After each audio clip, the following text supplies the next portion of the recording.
हाँ, तो आज यहाँ महाराष्ट्र सदन में Republican party of India K national executive committee और जो हमारे स्टेट के प्रेसिडेंट है, 28 राज्यों के प्रतिनिधि और 8 केंद्र शासित प्रदेशों के अध्यक्ष आज के मीटिंग में मौजूद थे। और इस मीटिंग ने हमने तय किया है कि भाई Republican party of India K 2 crore member पूरे देश भर में बनाने का लक्ष्य हमने बनाया है। उसके साथ साथ जो अगले साल में जो 4 राज्यों के चुनाव आ रहे हैं, उसमें उत्तर प्रदेश है, पंजाब है, उत्तराखंड है और मणिपुर है। ऐसे 4 राज्यों के जो चुनाव आ रहे हैं, उस 4 राज्यों के चुनाव में रिपब्लिकन पार्टी अपने कैंडिडेट उतारेगी और कुछ राज्यों में अपनी सीट चुनकर लाने का प्रयत्न करेगी। उसके साथ साथ रिपब्लिकन पार्टी ऑफ इंडिया ने यह भी तय किया है कि बाबा साहब अम्बेडकर जी का मिशन जो है, ये मिशन सर्व जाति धर्म के लोगों को साथ में ले जाने वाला मिशन है और इस पार्टी में सभी जाति के धर्म के लोगों को आने का मौका हम दे रहे हैं और रिपब्लिकन पार्टी ऑफ इंडिया हर राज्य में अपना अपना काम कर रही है। हमने सभी कार्यकर्ताओं को आदेश दिया है कि पार्टी स्टेट कमेटी जो है, स्टेट कमेटी ने जिला कमेटी बनानी है, तहसील कमेटी बनानी है। अनेक जिलों में हमारी कमेटियां है। ग्रास रूट पर काम करने की बहुत बड़ी आवश्यकता है। तो गरीबों की समस्या होती है, खेत मजदूरों की समस्या, झुग्गी झोपड़ी में रहने वाले लोगों की तो समस्या, बेरोजगारों की समस्या, महिलाओं की समस्या, छात्रों की समस्या, ऐसे और किसानों की जो समस्या है, ऐसे समस्याओं की तरफ आरपीआई के नेताओं ने कार्यकर्ताओं ने ध्यान देना है और उनको न्याय मिलने के लिए सरकार के साथ बातचीत करके उनको न्याय लेने के लिए रिपब्लिकन पार्टी ने प्रयत्न करना है। इसी तरह का हमने तय किया है और इसी तरह एक और भी हमने एक मांग किया है कि प्राइवेट सेक्टर में शेड्यूल कास्ट, शेड्यूल ट्राइब को रिजर्वेशन मिलना चाहिए, ओबीसी को रिजर्वेशन मिलना चाहिए। ये भी हमारी पार्टी की मांग है। मैं सरकार में हूँ, लेकिन सरकारी क्षेत्र प्राइवेट बनते जा रहे हैं और नौकरियां कम होती जा रही है। इसीलिए जब माननीय अटल बिहारी वाजपेयी जो प्राइम मिनिस्टर थे, तब भी हमने मांग की थी और जब मनमोहन सिंह जी सरकार की तो तब भी हमारी ये मांग थी। अभी माननीय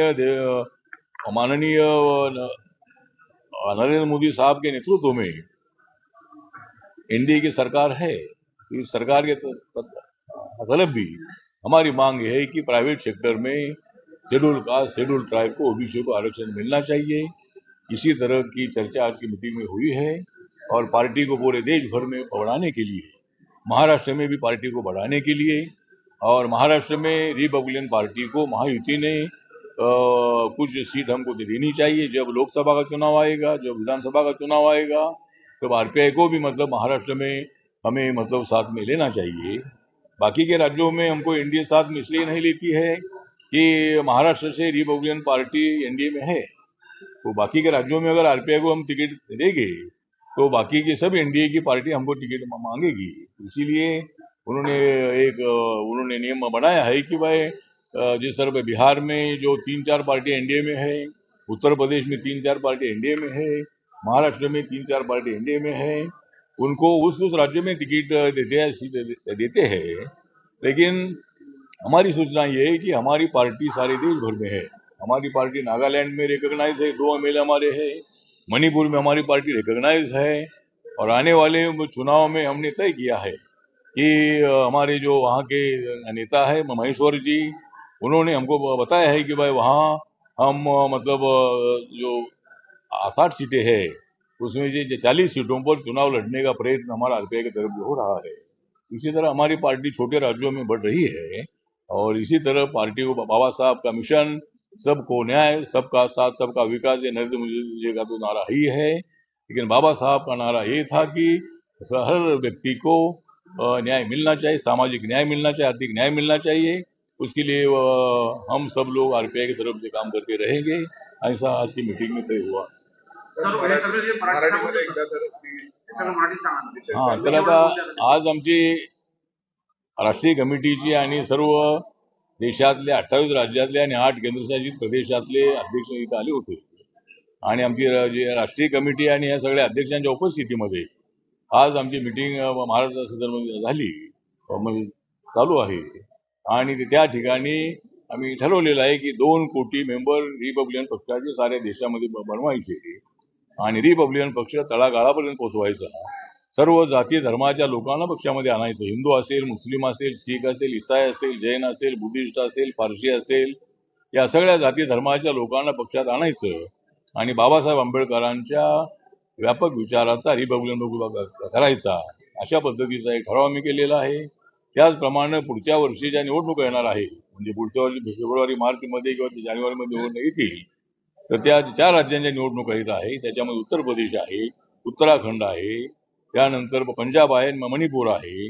अशा 4 राज्यामध्ये निवडणुका होत आहेत आणि या 4 राज्यामध्ये होणाऱ्या निवडणुकांमध्ये रिपब्लिकन पक्ष आपले उमेदवार उतरवणार आहे आणि काही ठिकाणी आमचे उमेदवार निवडून येतील.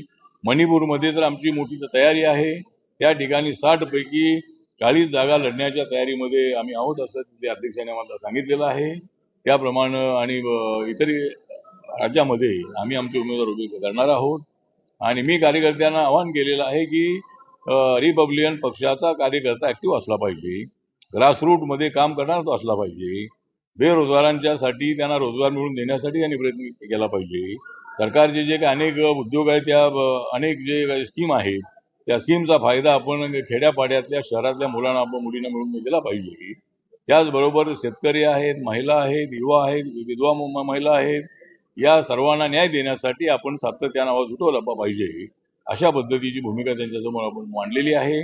काम केल्यानंतरच पक्ष वाढणार आहे आणि काम करत राहा, अशा पद्धतीचं आवाहन आपण या ठिकाणी मिटिंगमध्ये केलेलं आहे. तर तुमच्या या सगळ्यामध्ये जी खासगी क्षेत्राच्या संदर्भातली मागणी आहे, तर आता आमची मागणी अशी आहे की आमची मागणी आम्ही केलेली आहे की ज्या पद्धतीने schedule caste, schedule tribe, OBC आणि ईडब्ल्यूएसला ज्या पद्धतीनं आरक्षण शिक्षणामध्ये नोकऱ्यामध्ये मिळत आहे, पण अलीकडे बरेच सरकारी उद्योग प्रायव्हेट होत आहेत आणि त्यामुळं ज्या ठिकाणी सरकारी उद्योग प्रायव्हेट झाला त्या ठिकाणी रिझर्वेशन बंद होतंय. त्यामुळे आमची मागणी अशी आहे की जो सरकारी उद्योग प्रायव्हेट होईल त्यामध्ये रिझर्वेशन ठेवण्याची तरतूद करणं अत्यंत आवश्यक आहे आणि त्यासाठी पार्लमेंटमध्ये बिल आणून त्याचा कानून बनवला पाहिजे. त्यामुळे आमच्या पक्षाच्या वतीनं आम्ही मागणी केलेली आहे आणि आम्ही माननीय पंतप्रधानांना आणि आम्ही त्यांना भेटणार आहोत आणि ही जी मागणी आहे ही मागणी आम्ही त्यांच्यासमोर मांडणार आहोत. माननीय अटल बिहारी वाजपेयी साहेब ज्यावेळेला पंतप्रधान होते त्यावेळेला सुद्धा या विषयावरती चर्चा झालेली होती आणि नंतर मनमोहन सिंग यांच्या काळामध्ये सुद्धा या विषयावर चर्चा झालेली होती, पण फक्त चर्चा झाली, पण पुढे या प्रायव्हेट सेक्टरमध्ये रिझर्वेशनचा निर्णय झाला नाही.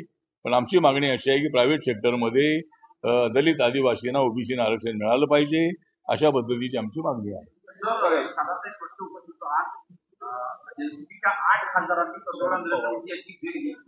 काय वाटतं तुम्हाला, ते एनडीए मध्ये येऊ शकतात का? हा, तर म्हणजे आता माननीय शरद पवार साहेबांच्या 8 खासदारांनी आज पंतप्रधान भेटलेले आहे. ते काय भेटलेले काय ते त्याची मला माहिती नाही आहे, परंतु जर हे 8 खासदार जर पंतप्रधानांना भेटले असतील, त्याच्या अगोदर माननीय शरद पवार साहेब त्यांना भेटले होते, सुप्रिया सुळे त्यांना भेटलेल्या होत्या. पंतप्रधानांना भेटण्याचा सगळ्यांना अधिकार आहे, पण फक्त भेटून काय उपयोग आहे? त्यांना भेटायचं असेल तर त्यांनी एनडीएमध्ये आलं पाहिजे. मी अनेक वेळेला सांगितलेलं आहे पवार साहेबांना की आपण एनडीएमध्ये आलं पाहिजे.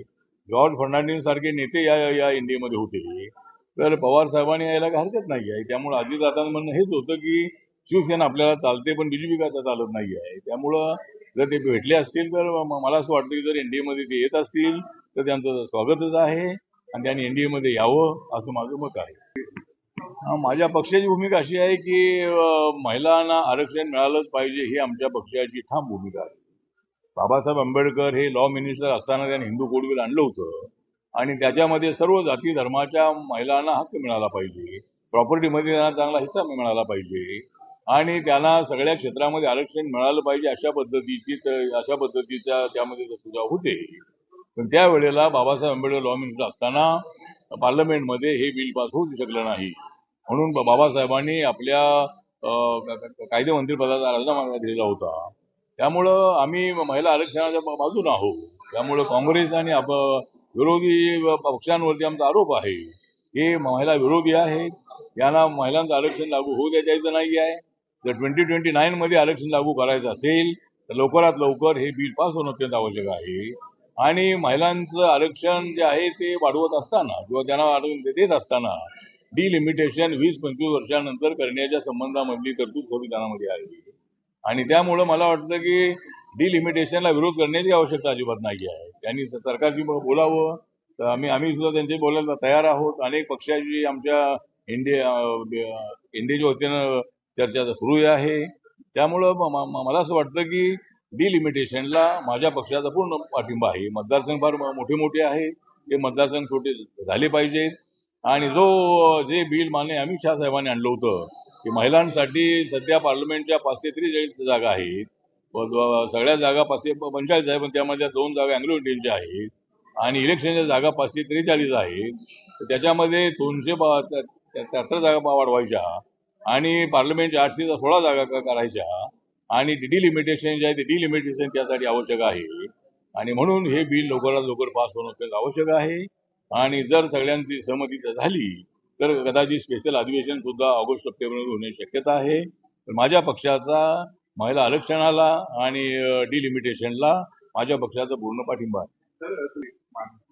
तर आता एक तर माझ्या मंत्रिपदाला 10 वर्षे पूर्ण झालेली आहे आणि अजून माझी 3 वर्षे बाकी आहे. तर या माननीय नरेंद्र मोदींच्या मंत्रिमंडळामध्ये सातत्यानं 13 वर्ष मी मंत्री राहणार आहे आणि पुढे 29ला आमचं सरकार आलं तरी मी मंत्री राहणारच आहे. त्यामुळं आमच्या मुंबईमध्ये रिपब्लिकन पक्षाच्या वतीने यशवंतराव चव्हाण प्रतिष्ठान या ठिकाणी 10 तारखेला माझा सत्कार ठेवलेला आहे आणि आपल्या 14 ऑगस्टला यशवंतराव चव्हाण प्रतिष्ठानमध्ये आपला सत्कार मुख्यमंत्र्यांच्या हस्ते देवेंद्र यांच्या हस्ते ठेवलेला आहे. आणि त्या ठिकाणी एकनाथ शिंदे साहेब येणार आहेत, बाकीचे छगन भुजबळ साहेब आहेत, बाकीचे राहुल नार्वेकर आहेत, त्यानंतर अण्णा बनसोडे आहेत, आशिष शेलार आहेत, मंगलबाबा लोढाजी आहेत. अशा सगळ्या नेत्यांना निमंत्रित केलेलं आहे आणि त्या ठिकाणी मोठ्या उत्साहामध्ये मुंबईचे कार्यकर्ते उपस्थित राहणार आहे. त्यामुळं माझ्या मंत्रिपदाला 10 वर्ष होत आहेत, त्याचा मला आनंद आहे. आणि मी मंत्रिपदावर असताना एक हजारोच्या संख्येने लाखोच्या संख्येने लोक माझ्या पाठीशी आहेत, याबद्दल मला आनंद आहे. आणि ही शक्ती जी आहे ती बाबासाहेबांच्या मिशनला पूर्ण करण्यासाठी, सर्वसामान्य माणसाला न्याय देण्यासाठी मी मंत्री असलो नसलो तरी मी मंत्रिपदावर असतानाही मी आपल्या सगळ्यांशी संवाद साधतो आहे आणि माझा सन्मान या ठिकाणी होत आहे. त्याच्याबद्दल आता आमच्या पक्षाला राष्ट्रीय मान्यता मिळाली पाहिजे अशा पद्धतीचा एक ठराव आम्ही केलेला आहे. आणि त्यामध्ये नागालँडमध्ये आमच्या पक्षाचे 2 आमदार आहेत, मणिपूरमध्ये आमचा पक्ष रेकग्नाइज आहे, गन्ना किसानी सिम्बॉल आम्हाला मिळालेला आहे.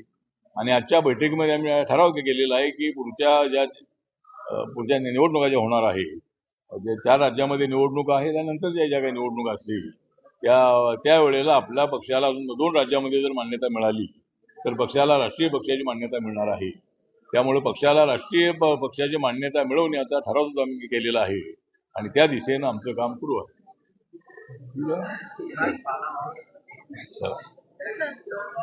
आपल्या परिसरातील बातम्या आमच्यापर्यंत पोहोचवण्यासाठी स्क्रीनवर दिलेल्या क्रमांकावर संपर्क साधू शकता. दूरध्वनी क्रमांक 8652414343.